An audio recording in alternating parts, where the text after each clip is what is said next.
Hi everyone, and welcome to the AnyLogic Modelers YouTube channel. Today we're going to look at how you can build more robust models when overriding functions when using inheritance inside AnyLogic. Now if these concepts sound foreign to you, please continue watching the video as you might learn a few tips or tricks and see some new functionality which is pretty standard in most object-oriented programming languages like Java, which AnyLogic uses, and you'll be able to learn how to make better models a lot faster. If you want to learn more about inheritance and overriding functions and a lot of other Java features and functionality, feel free to check out our course Java for AnyLogic on Udemy or see the link in the description below. Now, if you've ever used inheritance for your models inside AnyLogic, where you extend one agent from another, you'd probably also have overridden a method or a function inside the parent class or the parent agent by creating a new function inside the child class with exactly the same name but probably different functionality. You'd probably also then have gotten into a situation where you probably changed the name of the function in the parent class but forgot to change it inside the child class. Now, this is by no means a new problem inside the object-oriented programming languages, and Java already developed a solution for this in the way that you design and set up your model years ago. But in order to use this functionality inside AnyLogic, you have to enable a special setting. So let's dive right into an example. So we've got a very simplistic logistics model here. We can see we've got a car, main, truck, and a vehicle. Now, if we look inside the vehicle class, it's got nothing special. It's got a little move to function, which provided an X and a Y coordinates. It'll start moving this agent, and then we'll trace out where this agent is moving to, right? Nothing else here. So the nice thing about inheritance is that we've also created now a car and a truck. And we've selected that both the car and the truck extends another agent. So as you can see here, we selected vehicle. So the nice thing about this is that inside the truck as well as in the car, we already have all the logic, animation, functions, variables, etc. available for us to use inside the agents that extended the parent agent. So as you can see here, we've got this move function, but it is grayed out because it's available, but you can't edit anything in here, right? So we can see that we've got this function and we've added a special animation for our truck. And we also have inside the car a different animation for the car. And as you can see inside the car, very similar. We've got a different animation here for the car, and we also have got access to this move function. Now, the beauty of inheritance is not only the fact that you don't have to have this duplicated code across multiple agents. You just put it in a central agent, parent agent, and then it extends to the other agents, but also polymorphism.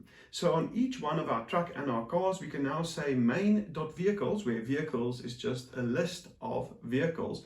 And we can add these cars and trucks to this collection on main. And this is called polymorphism because all trucks and all cars are also vehicles. So we can use them interchangeably, either a vehicle or a truck. But not all vehicles are cars and not all vehicles are trucks. So when you are downcasting or when you are moving from the parent down to a specific instance, there's some nuances that you need to take care of, which is all covered inside the course. But for now, we're going to run the model and we're going to see how it works. As you can see, we've got our truck agent here, our car agent here. We've got our list of both the trucks and the cars all inside one list. So that's very handy. And as we click on these buttons, every time, even while the agent is moving, we'll be able to send it into a different random direction by the code that's inside these buttons. So that's all very well and good. And we can see that inheritance works great. Okay, so now for the truck, we actually want very specific logic. It should not be able to get a new indication of moving if it is busy moving, okay? So how would we do that?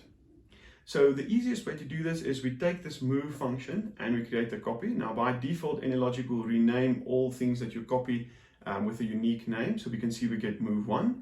We're going to replace the 1 like this. And inside the function here, we're going to go is moving. So if this agent is moving, we are just going to return, so we're not going to do anything else. We want to do the original move function. So one option is to copy the code in here, but then we've got duplicated code. So if we want to change the way that things move or log different statistics or whatever the case is, we'll have to maintain it both inside the vehicle agent as well as inside the truck. So there's also a solution for this. We're just going to call super.move and we're going to provide the same X and Y, right? Okay, so let's hit the play button. Let's see if it is moving. Okay, so we're going to move our truck, we move our car, and you can see as we move the car, it continues changing, where the truck does nothing until it finally comes to a stop, and then we'll be able to move the truck again. So great, our logic is working exactly as expected. So imagine this is a very complex logistics or supply chain model. We've got hundreds of trucks, cars, customers, inventory management, orders being placed, etc. And so a couple of weeks into our project, we show this to one of our colleagues and they suggest, listen, the move to function is great, but why not rather just call it drive? It'll make more intuitive sense, and whoever is working on the model would know what to search for when trying to make the agents move. So you go, okay, that's a great idea. Let's change this to drive. I'm going to do as per this little tooltip, this little light box is suggesting, we're going to perform a refactor. I go Command Enter, and we hit the OK button because we're replacing it everywhere we go. And great, now we've got our model, we send it out to our users and they continue using it. And let's say a couple of weeks later, one of our super users comes to us and say, listen, I think there's a bug in your model. The trucks are accepting new move commands even though they haven't completed their current move. You go like, okay, that's interesting. Let's do a very quick check. So we hit the play button in the model and we move the truck and we hit it again and we see that it changes direction and we realize, oh my goodness, there is a bug in the model, right? We are able to make the truck move in different directions before it's completed its move. How is this possible? We know that this logic worked. So let's go and have a look inside our truck object and we see that, oh my goodness, the drive function is there, but the move function was never renamed. Even though we were calling the super drive function, right? This move function was never used because in each one of those buttons, because we did the refactor, they are actually calling the drive function, which is as we expected, right? So the move function inside truck is never called. And so our super user is now furious. They've made a ton of decisions worth millions of dollars over the last couple of weeks, and it seems like all of the decisions are actually wrong because the model was not working correctly. So how could you have prevented this? So there's actually two ways that you could have prevented this. And it's not a case of doing one or the other, you should actually do both. The first one is unit testing, which we'll cover in detail in the future, and I'll add a link to the description below. And the second one, which we're going to look at today, is using a custom modifier. So how you could have prevented this is by making use of custom modifiers. Now, as you can see on my AnyLogic, I've got maybe a few more options available, and it's not because this is the professional version, it's also available in the personal learning edition. But if you go to Tools, Preferences, you will see under Development, there's an option called Library Developer Mode. Now, this brings in a couple of useful features.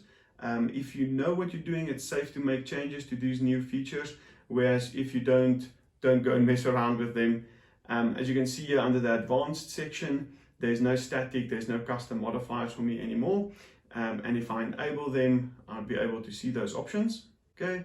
And we'll cover static in a future video, but for now we're just going to use the custom modifiers. And here we're going to use a standard Java feature, which is called @override. Okay. And if we compile the model now, it'll give us a nice description of exactly what is wrong. So by using the @override modifier, we're just telling the program that, listen, this function is supposed to override a function from the parent class or the super type that it is inheriting from. And if it doesn't, please give me a warning. And so the nice thing about this feature is that you will not even be able to compile the model, to export it to a user or anything like that until you've fixed the issue. Whereas with the first solution I suggested, which was unit testing, we would have realized that there was a problem, but unit testing will not necessarily pinpoint us to exactly where the problem is. So now as you can see, it says the method move double of type truck must override or implement a super type method. So we would have gotten this issue weeks ago. We would have prevented our users from making the incorrect decisions based on a wrong model. So now literally we're just going to change this to drive. We're going to compile again and everything is working as expected. So if some of the features that we discussed here, like inheritance or method overriding, is a bit new or you want to learn more, feel free to check out our course on Udemy. If you like this video, please hit the like button and subscribe for more, or check out the blog at theanylogicmodel.com. Thank you so much for watching.